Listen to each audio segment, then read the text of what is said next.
about our memory. It's always something that we're looking back, and something we could pull out and use for future reference. But when the Bible talks about God's memory, especially in regards to us, is that with our sins.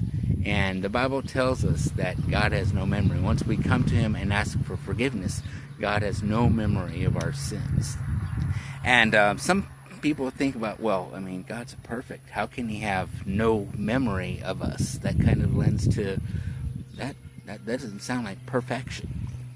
But what it really is talking about is that God doesn't hold any of our sins against us. So when the devil comes up to us and comes up to God and says, hey, look, this person did that, or he did this, she did that. No, God says, no, I paid for that. My son paid for that on the cross. Those sins do not count against them anymore. I do not hold those against him or her again anymore. They were paid for by my son's blood on the cross. So that's so amazing. That's why He doesn't remember them. He doesn't hold them against us anymore. So that's so amazing. And that's really what that remembering is referring to in the Bible.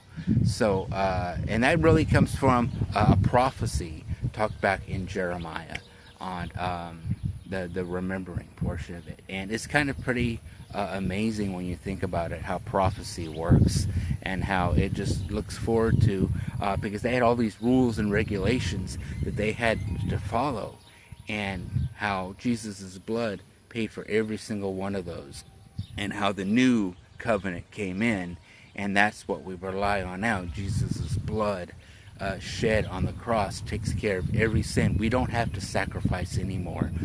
Jesus' blood was that sacrifice, and that's why everything is covered under Jesus' blood on the cross. So we ask forgiveness, one and done, and that's remembered no more. So keep that in mind, that Jesus doesn't keep it in mind anymore. So God bless each and every one of you, and keep on keeping on under the blood of the cross. We'll talk to you next week.